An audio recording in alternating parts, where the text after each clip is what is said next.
If you've had an extended period of time where you did not eat the best, you feel sluggish, lethargic, your digestion is terrible, and you don't really know how to get your feet back under you, here's how to detox the right way so that you can get back on track and continue to hit your health goals. What's going on? My name is Montel Harden, personal trainer, strength and conditioning, and sports nutrition coach since 2017. Over that time, we've worked with hundreds of clients, helping them drop stubborn body fat, building muscle, and get healthier than ever, and do it in a way where they feel amazing, where they love the process, they love the journey. And one of the biggest ways that we do that is by helping clients improve their digestion. You don't really understand how much poor digestion impacts your life till you're experiencing it, whether it be infrequent bowel movements, constipation, severe bloating, indigestion, acid reflux. Like, these are things that come along with gaining excess body fat. And then as they come and as those symptoms kind of add up, you just start to feel terrible in your own body. And this can be something that you've been dealing with for a long time, or it could be something that you've been dealing with acutely, maybe over the last week or two.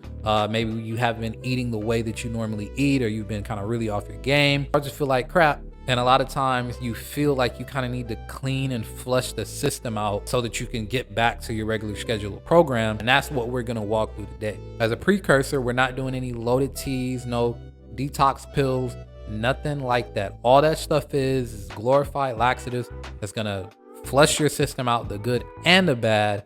And that's not good either. So we want to do things that leave as much good bacteria in the system as possible. And we want to make sure that we don't damage our gut lining or anything crazy like that. So the first thing that we want to do is support our liver with bitter foods.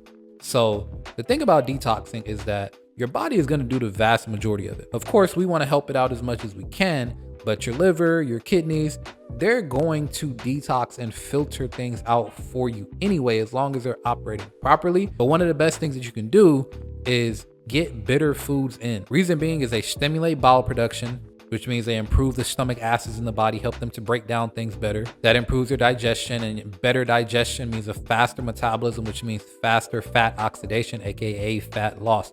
Remember, I talk all the time about second and third and fourth degree methods in order to get your body dropping body fat better. This is one of them right here. And then foods like arugula, dandelion greens, artichokes, grapefruit, basically like the bitter foods that basically some of the most bitter foods that you can think of. If you can add those into your diet, then it'll go a long way towards helping your liver get the nutrients that it needs in order to do its job more efficiently so that it can detox better for you. And then secondly is going to be to hit the sauna. Sweating is an amazing way to help eliminate some toxins. Not very good for fat loss, I might add. A lot of people think that the more you sweat, the more body fat you drop. Doesn't necessarily work that way, but you will get rid of a lot of inflammation in the body. You'll lower your stress. Being in the sauna, being under the heat and sweating and getting those toxins out of your system is extremely relaxing. So you'll improve your stress levels a ton, and it does impact your metabolic health in a few different ways.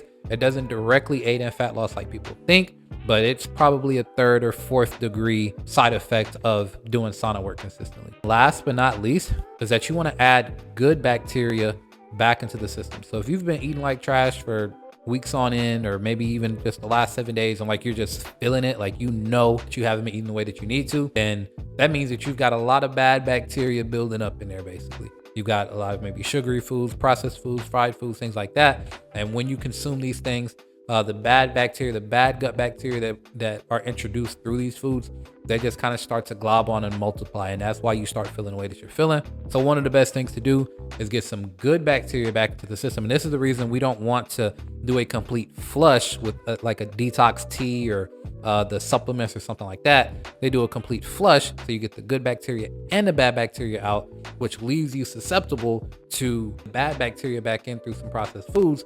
And now they take over uninhibited, like they don't have anybody fighting against them because the good bacteria is flushed out as well. Very similar to antibiotics. Like, they will wipe out whatever virus you have, whatever infection you have, but they're going to wipe out the good bacteria as well, which makes you more susceptible to another type of illness or sickness or whatever. So we want to make sure that we still keep the good guys in the system and actually bring them some reinforcements as opposed to flushing those out. Some of the best foods to get you those reinforcements is going to be kimchi, sauerkraut, kefir, and other fermented foods. Those fermented foods have a lot of good, healthy probiotics they're gonna come into the system, they're gonna multiply in the gut biome, and they're gonna do a great job of fighting off that excess bad bacteria that you have. That's gonna lead to the less severe cravings. It's gonna lead to better digestion. It's gonna lead to better nutrient absorption, which is extremely important. And it's just gonna allow you to feel fuller for longer because your gut is working the way that it needs to. So that's it. Very quick, short, and to the point. I wanted this to be something that you can immediately take and put into action, because feeling terrible, especially with your digestive system, is a terrible way to try to get in shape. If your stomach feels like crap, you're probably not going to work out. You're probably going to sleep terribly. You're probably going to continue to eat like crap. So every once in a while, having a strategic detoxing period can be extremely key. So hopefully this was valuable for you. If it was, and you feel like you need more strategies like this in your own personal life so that you can drop stubborn fat, build lean muscle, and get healthier than ever, click the first link down in the description below. Take our transformation quiz. We'll get all that we need to know about you, your goals, your struggles, your schedule, and we'll help you figure out a tailored game plan to get you in the best shape of your life. And if this video is valuable for you, make sure to like, subscribe, and turn notifications on so that you don't miss any more uploads going forward. And I'll see you in the next one. Peace.